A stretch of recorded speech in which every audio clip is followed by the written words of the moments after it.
여러분, 회개가 무엇일까요? 회개는 돌이키는 거예요. 근데 돌이키는 것도 잘 돌이켜야 돼요. 정확히 말해서 회개는 하나님 말씀 앞으로 돌아가는 거예요.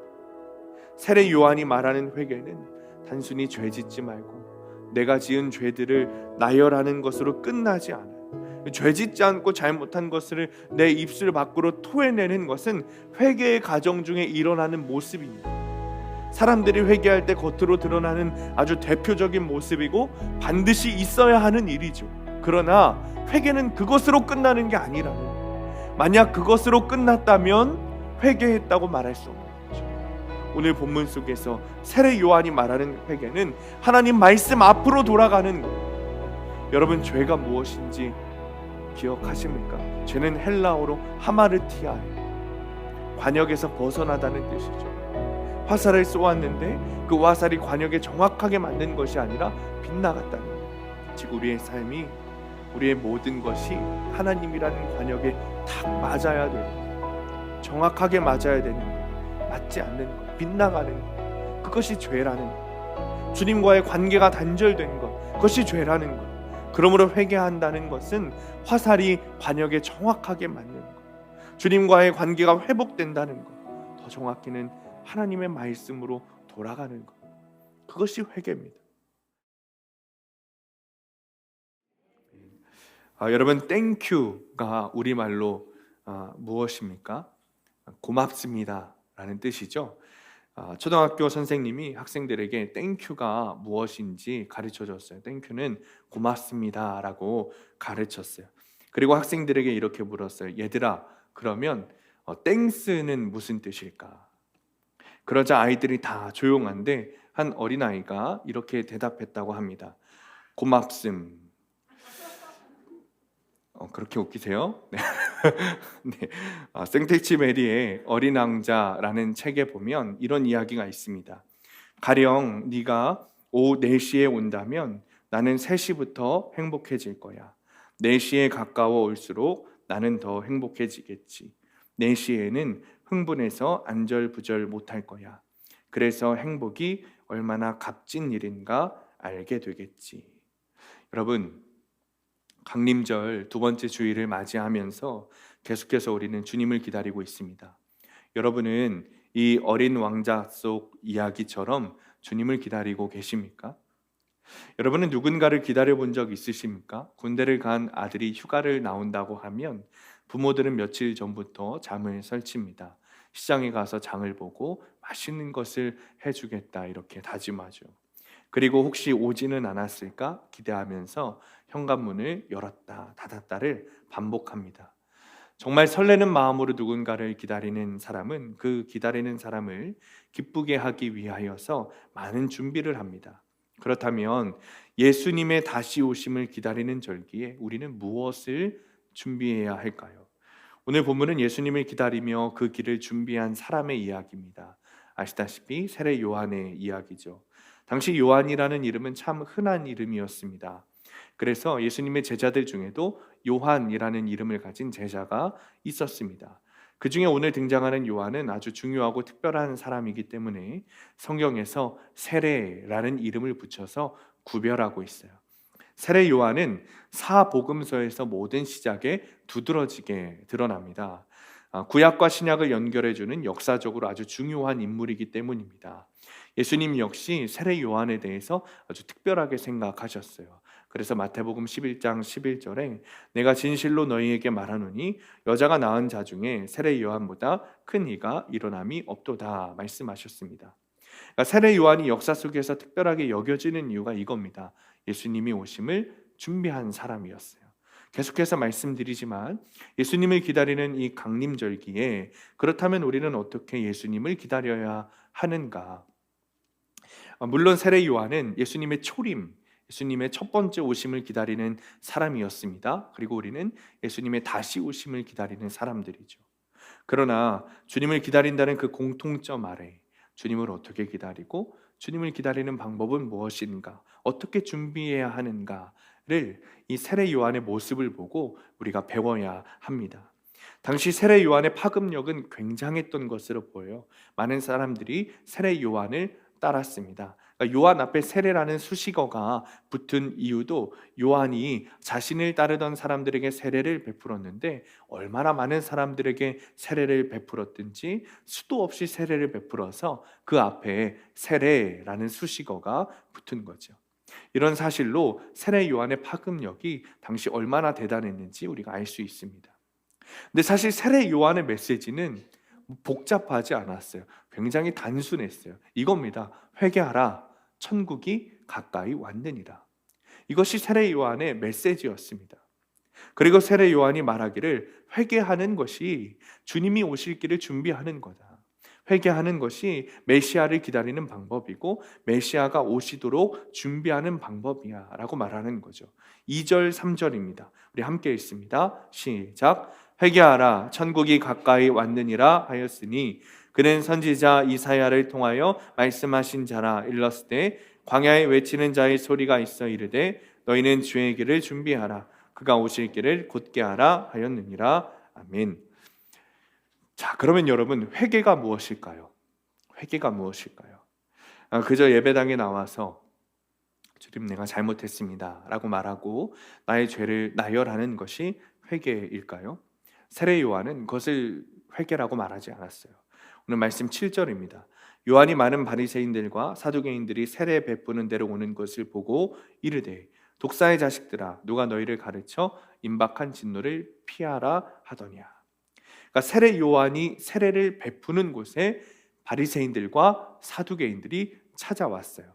세번역 성경으로 보면 이 바리새인들과 사두개인들도 세례 요한에게 세례를 받기 위해서 찾아왔습니다. 그런데 요한이 이 사람들을 아주 크게 혼내요. 이 독사의 자식들아 누가 너희 보고 임박할 진노를 피하라 하더냐. 요한의 말은 이겁니다. 세례 받는다는 것으로 다 끝난다고 생각하지 말아라. 여러분 우리가 생각하듯이 정말 회개가 주님 잘못했습니다 말하고 우리의 죄를 나열하는 것으로 끝난다면 요한이 이렇게 이 사람들을 혼내지 않았을 거예요.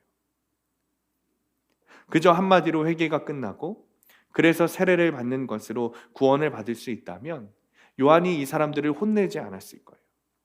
그런데 세례 요한은 그것이 회개가 아니라는 거예요. 지금 바리새인들과 사두개인들 마음 가운데 이런 마음이 있었던 것 같아요. 세례 받으면 회개한 거구나, 회개가 끝나는 거구나 라는 마음이 이들 가운데 있었던 것 같아요. 그리고 그들이 정말 회개하지 않은 채 세례만 받으러 온 겁니다. 한마디로 세례라는 자격증을 따기 위해서 세례 요한에게 찾아온 거예요. 진심으로 회개하고 세례를 받는 것이 아니라 그냥 회개했다는 증거가 필요한 거죠. 세례 받았다는 증거가 필요했다는 거예요. 그래서 세례라는 자격증을 따러 온 겁니다. 그러니까 세례 요한이 이렇게 말하는 거죠. 독사의 자식들아 누가 너희를 가르쳐 임박한 진노를 피하라 하더냐. 즉 세례를 받는 것으로 너희에게 임할 진노가 끝난다고 생각하지 말아라 라고 말하고 있는 거죠. 여러분 우리 정말 잘 고민해야 됩니다. 그리고 분명하게 생각해야 됩니다. 세례를 받았다고 해서 다 구원받은 건 아닙니다. 저도 목사로서 세례를 줄 직무가 저에게 있지만 회의적일 때가 많아요. 많은 한국의 성도들이 세례를 받은 것으로 구원받았다고 착각하기 때문에 그렇습니다. 이런 착각으로부터 오는 부작용들이 여럿 있습니다. 가장 대표적인 것은 돌아가시기 일보 직전에 사람에게 가족들이 요청해서 세례를 주는 거죠. 그리고 세례를 받고 돌아가시면 천국 갔다고 믿는 겁니다. 한마디로 천국 자격증을 따는 거죠. 근데 정말 여러분 세례 받았다고 천국에 갈 수 있는 걸까요? 저는 물론 세례를 통해서 그 영혼에게 믿음이 주어지는 놀라운 주님의 은혜가 있을 것도 믿는 사람입니다. 그러나 세례의 중요한 것은 사실 믿음이 선행되어야 합니다. 우리 교회는 세례 교육을 5주차까지 받아야 세례를 받을 수 있어요. 그런데 여러분 초대교회에서 세례를 받으려면 3년이 걸렸습니다. 그 사람들을 세례 예정자 카테큐멘이라고 부르는데 카테큐멘 과정이 3년이었어요. 그런데 더 중요한 게 뭔지 아십니까? 세례 예정자 카테큐멘으로 받는 그 기간이 더 길었다는 거예요. 그것이 더 어려웠다는 거예요. 세례 예정자 과정이 3년이지 교회 안에서 이 사람은 정말 세례 받아도 되겠다, 세례 교육을 받기 시작해도 되겠다라고 인정받기 전까지는 더 오랜 시간과 여러 과정들이 필요했다는 거예요. 어떤 교육이나 어떤 걸 수료해야 되는 것이 아니라 교회 지도자와 교회 공동체에게 이 사람은 정말 믿음이 있구나, 정말 회개한 사람이구나 라고 인정을 받아야 세례 예정자로 3년 교육을 받을 수 있는 세례 예정자로 선택될 수 있었어요. 그런데 오늘날 우리 한국교회 성도들이 생각하는 세례는 그렇지 않다는 거죠. 마치 천국 자격증 따는 것으로, 회개 자격증 따는 것으로 우리가 생각한다는 거예요. 성례를 베풀어야 하는 사람으로서 굉장히 마음이 아프고 안타까워요. 세례에 대한 착각과 오해로 인한 부작용으로 여러분 어떤 사람들도 생깁니까? 이런 사람들도 생겨요. 죽기 전까지 육체의 즐거움, 정욕 등등 세상의 악한 것들 마음껏 즐기다가 죽기 전에 교회에 나오고 예수 믿으면 되지 않느냐라고 생각하는 사람들이 생깁니다. 굉장히 큰 착각을 하는 거죠. 믿음은 그렇게 생기지 않습니다. 정말 진실된 마음 가운데 주님을 바라보고 회개할 때 주님이 선물로 주시는 게 믿음이에요. 그런데 본문 속에 이 바리새인들과 사두개인들도 그렇게 생각했다는 거예요. 세례 받는 것이 회개의 징표구나, 그러니까 천국 자격증이구나, 세례만 받으면 되는 거구나 라고 생각했다는 거예요. 그래서 세례를 받으러 요한에게 나왔다는 거예요. 전혀 진실된 회개 없이 그냥 세례만 받으려고 나온 겁니다. 그러니 세례 요한이 이 바리새인들과 사두개인들을 막 야단을 치는 거죠. 여러분의 가족들 가운데도 이런 생각하시는 분들이 있다면, 그리고 여러분들 가운데도 이런 착각을 하고 계셔서 가족들을 지금 방치하고 계시다면 여러분 당장 생각을 바꾸셔야 돼요. 학생일 때 공부해야 되니까, 청년일 때 취업해야 되니까, 장년일 때 사업해야 되고 돈 벌어야 되니까 잠깐 믿음은 미뤄졌다가 다시 시작해도 되겠지 라는 마음에 주님이 믿음을 주시겠습니까? 내가 모태신앙이니까, 그전에는 믿음이 있었으니까 지금 조금 쉬었다가 다시 신앙생활해도 되겠지 라고 생각하신다면 빨리 돌이키셔야 돼요. 빨리. 믿음은 내가 믿어야지 하고 믿어지는 것이 아닙니다. 주님이 주시는 선물이에요. 진실된 마음을 가지고 주님께 나아갈 때 주시는 것이 믿음입니다. 우리가 신앙생활 다 해보셔서 아시잖아요. 이렇게 열심히 신앙생활하고 열심히 예배드리고 열심히 기도해도 자꾸만 무너지는 게 믿음입니다. 진실된 마음으로 주님을 계속해서 바라보려고 해도 사탄의 유혹에 넘어가고 여전히 죽지 않은 내 자아가 막 살아나는 것이 연약한 우리의 존재입니다. 그런데 어떻게 그런 착각과 오해를 가진 사람들이 나중에 내가 믿음 좀 가지고 싶을 때, 좀 살만할 때, 여유로울 때 신앙생활 하자 한다고 생각해서 정말 그 사람이 믿음을 가질 수 있을까요? 정말 그 사람이 그때 가서 회개할 수 있을까요? 이 질문의 대답을 세례 요한이 말씀으로 하고 있어요. 9절 10절입니다. 우리 함께 읽습니다. 9절 10절 시작. 속으로 아브라함이 우리 조상이라고 생각하지 말라. 내가 너희에게 이르노니 하나님이 능히 이 돌들로도 아브라함의 자손이 되게 하시리라. 이미 도끼가 나무 뿌리에 놓였으니 좋은 열매를 맺지 아니하는 나무마다 찍혀 불에 던져지리라. 아멘.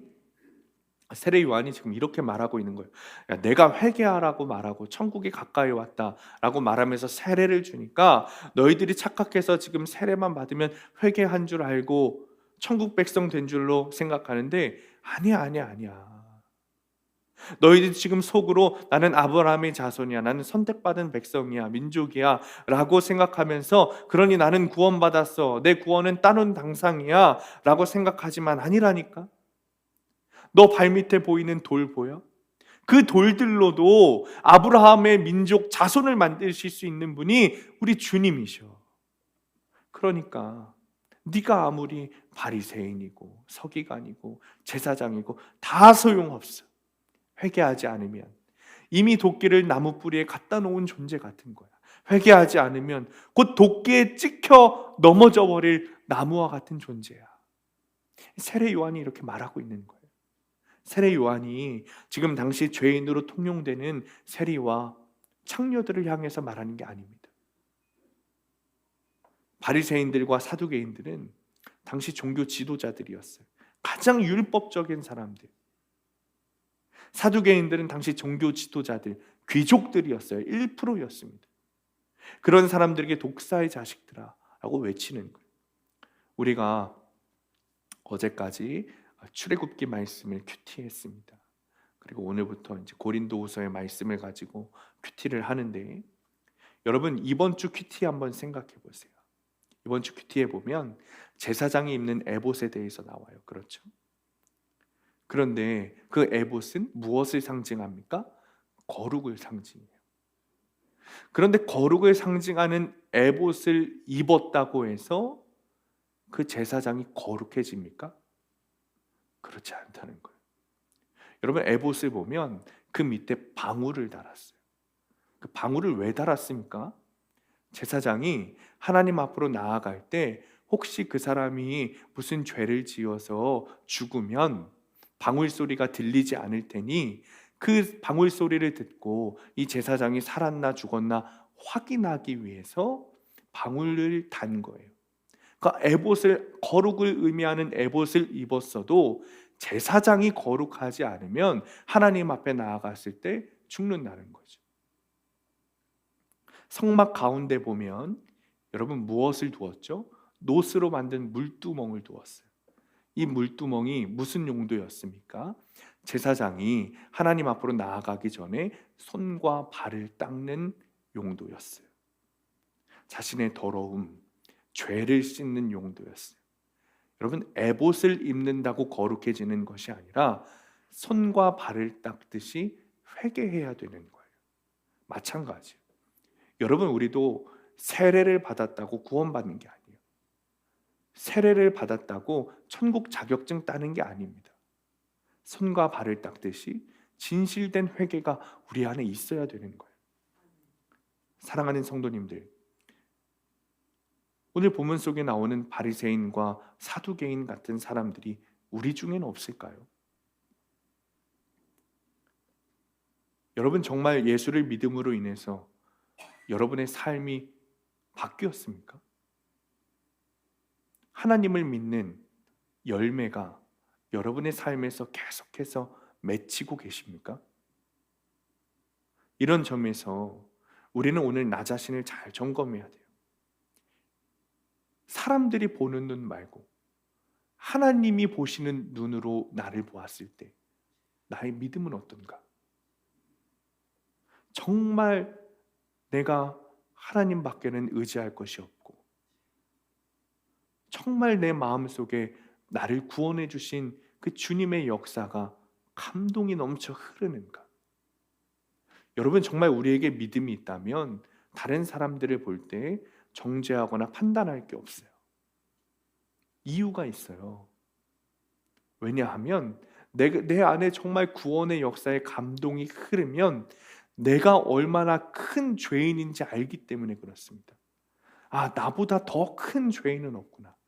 이 땅에서 가장 큰 죄인이 나구나 라는 것이 믿어지기 때문에 다른 사람들을 정죄하지 못해요. 판단하지 못합니다. 정말 여러분 정말 그런 마음으로 이 자리에 오셨습니까? 아니면 바리새인들과 이 사두개인들처럼 서기관처럼 종교적인 열심은 있고 오랫동안 신앙생활하면서 노하우는 많이 쌓였어요. 그런데 어느새 딱딱히 굳어 하나님을 사랑하는 마음은 잊어버리고 신앙생활과 기쁨의 감사는 놓쳐버리고 사는 자가 되지는 않았습니까? 그러면 오늘 말씀을 통해서 회개하라, 천국이 가까이 왔느니라, 세례 요한을 통해 말씀하시는 이 성령님의 음성을 우리가 반드시 들어야 합니다. 그러면 이제 우리가 다시 한번 생각해 봐야 돼요. 회개가 무엇인가? 여러분 회개가 무엇일까요? 1671년 출간되어서 수많은 사람들을 회개시킨 조셉 얼라인 목사님의 책이 있습니다. 그 책의 이름이 돌이켜 회개하라 라는 책이에요. 여러분, 회개는 돌이키는 것입니다. 그런데 돌이키는 것도 잘 돌이켜야 돼요. 더 정확하게 말해서 회개는 하나님의 말씀 앞으로 돌아가는 거예요. 세례 요한이 말하는 회개는 단순히 죄 짓지 말고 주님께 나의 죄를 나열하는 것으로 끝나는 게 아니에요. 죄 짓지 않고 잘못한 것을 내 입술 밖으로 토해내는 것은 회개의 과정들 중에 나타나는 모습들 중에 하나입니다. 사람들이 회개할 때 겉으로 드러나는 아주 대표적인 모습이고, 물론 반드시 있어야 하는 일이죠. 그러나 그것이 회개의 전부는 아닙니다. 오늘 본문 속에서 세례 요한이 말하는 회개는 하나님 말씀 앞으로 돌아가는 거예요. 여러분, 죄가 무엇인지 아십니까? 제가 몇 번 말씀드렸던 것 같아요. 죄는 헬라어로 하마르티아예요. 하마르티아의 뜻은 관역에서 벗어나다라는 뜻입니다. 화살을 쏘았을 때 그 화살이 관역에 정확하게 딱 맞아야 되는데 그 관역에서 벗어났다는 거예요. 즉 우리의 삶이, 우리의 모든 것이 주님이라는 그 관역에 벗어나 있다면 그것이 다 죄라는 거죠. 주님과의 관계가 단절된 것, 그것이 죄입니다. 그러므로 회개한다는 것은 화살이 관역에 정확하게 맞듯이 주님과의 관계가 회복되고, 더 정확히는 하나님의 말씀 앞으로 우리가 정확하게 돌아가야 된다는 거예요. 여러분 기억하십니까? 세례 요한의 아버지가 누구죠? 사가랴. 그 사람 제사장이었어요. 여러분, 당시에 제사장이면 1%입니다. 1%의 삶을 사는 사람이에요. 세례 요한이 지금 그런 집안에서 태어난 겁니다. 그런 집안에서 태어나서 자란 사람이 세례 요한이에요. 그런데 왜 그 사람이 광야로 뛰어들었을까요? 왜 그런 사람이 낙타털옷을 입고 말도 안 되는 것을 먹으며 살았을까요? 그렇게 고귀하게 살 수 있는 1%의 삶을 뒤로하고 왜 광야에 외치는 소리라는 아주 거친 별명을 얻어서 살고 있을까요? 여러분, 광야라는 히브리 단어의 원어는 뭐냐면 미드바르라고 합니다. 미드바르. 그런데 광야라는 뜻을 가진 히브리어 미드바르와 어원이 똑같은 단어가 있는데 그 단어가 뭐냐면 다바르라는 단어예요. 다바르. 근데 그 다바르의 뜻이 뭔지 아십니까? 하나님의 말씀이에요. 즉 광야와 하나님의 말씀이라는 단어의 어원이 똑같다는 거예요. 여러분, 세례 요한이 광야로 들어간 이유를 이제 아시겠습니까? 하나님의 말씀을 듣기 위해서 광야로 들어간 거예요. 자신이 살아가던 세상에서의 1%의 삶을 뒤로하고 돌이켜 하나님 말씀 앞으로 간 겁니다.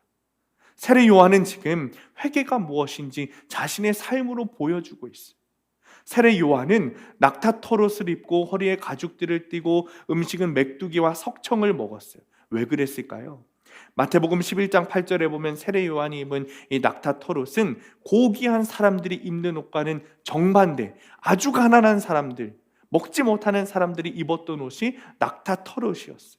뿐만 아니라 광야에 살면서 남루한 옷을 입고 조리된 음식이 아니라 메뚜기와 석청을 먹었어요. 왜 이렇게 살아가는 걸까요? 레위기서 11장 22절에 곧 그 중에 메뚜기 종류와 배짱이 종류와 귀뚜라미 종류와 팥중이 종류는 너희가 먹으려니와, 이것은 먹지 말아야 될 것과 먹어도 되는 것에 대한 구분을 나타내는 하나님의 말씀입니다. 즉 세례 요한은 하나님의 말씀에 따라 살고자 한 거예요. 세례 요한이 입을 것 입지 않고 먹을 것 먹지 않으며 산 것은 다른 여러 의미들도 있지만 가장 중요한 것은 하나님의 말씀대로 살기 위해 그렇게 산 겁니다. 여러분에게 다 광야에 들어가서 사시고 다 메뚜기와 석청을 드시면서 사시라는 말씀이 아니에요. 누가 그렇게 살 수 있겠어요? 돌이켜 회개하여 하나님의 말씀으로 돌아가는 삶을 사시라고 지금 오늘 본문 가운데 세례 요한이 외치고 있는 거예요. 회개는 오늘 나에게 주신 말씀을 통해 깨닫게 하시는 나의 죄를 회개하고 그 회개에 대한 적용, 말씀에 대한 적용에 순종하며 살아가는 것이 회개의 삶입니다. 그렇게 매일매일 돌이켜 말씀으로 살아가는 것이 그리스도인의 삶이고 회개한 사람의 삶입니다. 아프리카에서 사역하는 한 선교사님의 선교 보고를 들었습니다.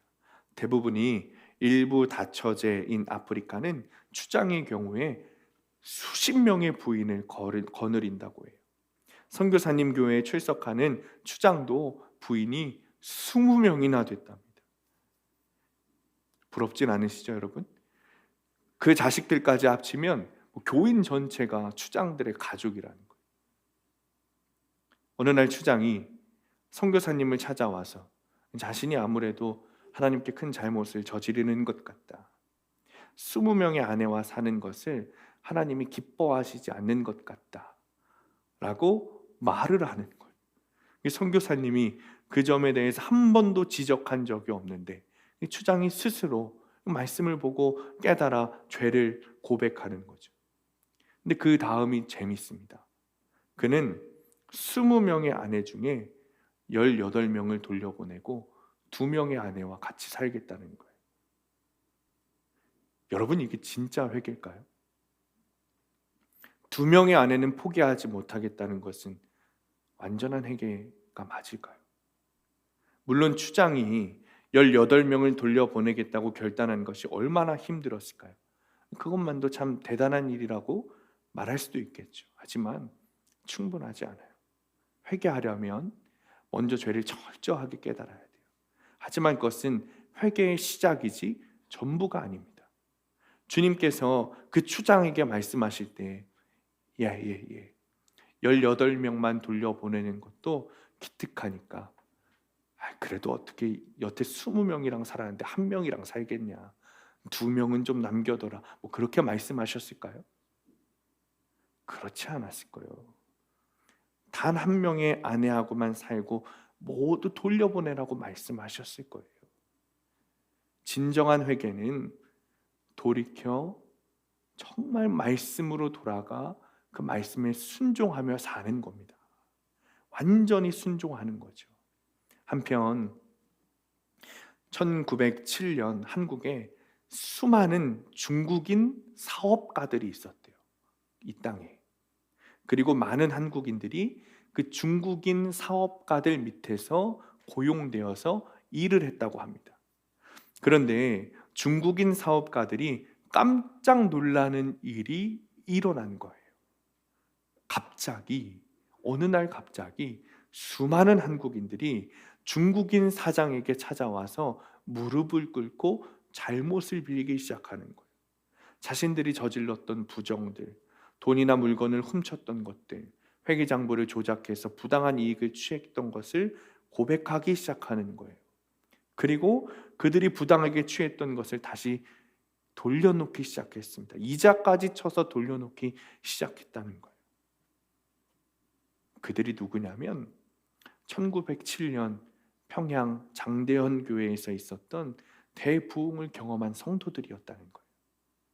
그 예배 장소에서 회개하고 은혜를 경험한 성도들이 말로만 회개한 것이 아니라 정말 그들의 삶을 말씀으로 돌이키기 시작한 겁니다. 삶에서도 말씀으로 살아내려고 하는 거예요. 그리고 그들의 모습을 본 중국인 사업가들마저 예수를 믿기 시작했다는 겁니다. 사랑하는 성도님들, 분명한 것은 세례 요한이 회개하라, 천국이 가까이 왔느니라 라고 선포할 수 있었던 이유는 이 세례 요한도 회개했기 때문일 겁니다. 완전한 인간이시고 완전한 신이신 예수 그리스도를 제외하면 회개하지 않아도 되는 사람은 아무도 없습니다. 그러니 이 분명 세례 요한도 회개했을 거예요.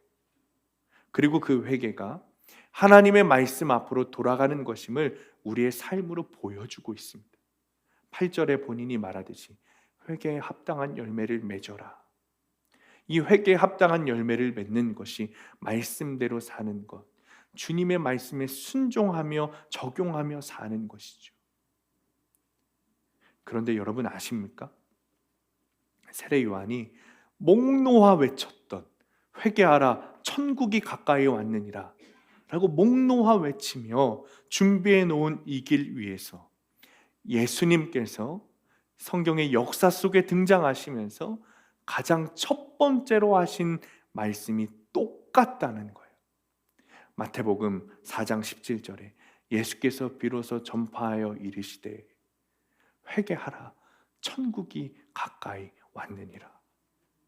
세례 요한의 말씀과 예수님의 말씀이 한 토시도 다르지 않고 똑같았어요. 세례 요한은 예수님께서 이 땅에 오셔서 말씀을 마음껏 선포하실 수 있도록 준비한 사람이었습니다. 세례 요한은 자신이 무엇을 위해 사는 사람인지 정확하게 알았어요. 그래서 사람들이 세례 요한에게 너는 누구냐라고 물어봤을 때 나는 그리스도가 아니다. 그는 흥하여야겠고 나는 쇠하여야겠다. 나는 그분의 신을 들기도 감당하지 못하는 사람이다. 이렇게 대답할 수 있었던 거예요. 사람들은 세례 요한과 예수님을 비교했습니다.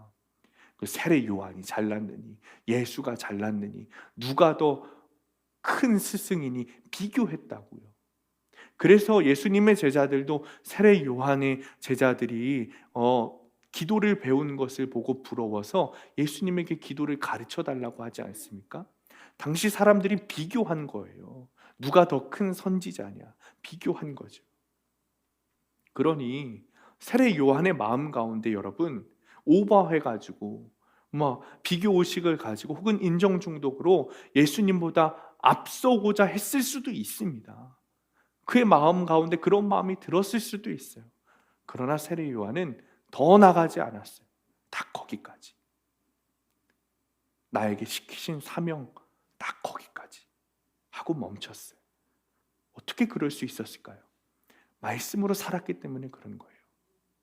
언제나 하나님의 말씀을 의지하며 살았기 때문에 주님이 가르쳐 주신 말씀 그대로 딱 거기까지만 산 거예요. 주님이 허락하신 딱 그 자리까지만 겸손히 순종한 거예요. 말씀이 알려주신 거예요. 우리가 예수 그리스도를 기다린다고 하는 게 이런 겁니다. 그냥 마냥 앉아서 기다리는 게 아니에요. 하나님과의 관계가 단절되어서 계속해서 빗나가는 화살을 쏘고 있는 우리의 모습을 회개하는 거예요. 이제는 관역을 벗어나는 화살이 아니라 정확하게 하나님의 말씀 가운데 도착하는 화살이 되는 거예요. 돌이켜 하나님의 말씀 앞으로 돌아가는 거예요. 뿐만 아니라 이제는 정말 하나님의 말씀으로 살아가며 다시 오실 예수 그리스도의 길을 준비하며 사는 겁니다. 매일매일 말씀 묵상하면서 주님께서 나에게 허락하신 자리, 오늘 나에게 행하시는 순종이 무엇인지 깊게 묵상하고 순종하며 적용하는 거예요. 말씀에 불순종하지 않고 뿐만 아니라 말씀보다 앞서지 않는 삶, 말씀께서 가르쳐 주신 그대로만 사는 삶, 정말 순종하며 딱 그대로 적용하는 삶, 여러분 그것이 예수 그리스도를 기다리는 삶입니다. 말씀을 마칩니다. 제가 드리는 질문에 대답해 보시기 바랍니다. 첫 번째, 나는 세례 받았으니 혹은 예배에 잘 참석하고 있으니 구원은 따놓은 당상이라고 생각하십니까? 아니면 매일 말씀 앞에서 회개하며 말씀으로 돌아가기를 힘쓰고 있습니까? 두 번째, 하나님의 말씀을 듣기 위해 어떤 광야로 나아가고 있습니까? 주님을 기다리는 이때 여러분 그냥 마냥 앉아서 기다린다고 기다리는 게 아닙니다. 주님 앞에 참되게 회개하며 말씀이신 주님께 우리가 돌아가야 돼요. 우리의 삶을 돌이켜 하나님의 말씀대로 살아가는 것이 회개의 삶이고 그리스도인의 삶입니다. 여러분 그 삶은 고통스러울 수도 있어요. 나의 육체와 삶에 고통을 줄 수도 있습니다. 세례 요한도 여러분 광야에서 사는 것이 쉬웠겠습니까? 고통스러웠겠죠. 메뚜기와 석청을 먹는 것이 얼마나 고통스러웠겠습니까? 그런데 그 결과는 분명했어요. 그 결과는 주님의 재림의 그날 주님 품 안에 안겨 있는 거였어요. 회개는 고통스럽습니다. 고통스럽지 않으면 회개가 아니죠. 누군가를 용서하고 누군가에게 용서를 비는 것, 여러분 얼마나 고통스럽습니까? 부당한 이익을 취했던 것을 돌이키고 다시 손해보는 삶을 사는 것, 고통스럽죠. 이기는 삶이 아니라 기꺼이 지는 삶. 여러분 이런 삶은 고통스럽습니다. 우리의 육체와 삶을 고통스럽게 할 수 있어요. 그러나 그 삶이 정말 회개하고 하나님 말씀 앞으로 돌아가는 삶이라면 우리가 기꺼이 감당할 수 있습니다. 이유가 있어요. 천국이 가까이 왔기 때문입니다.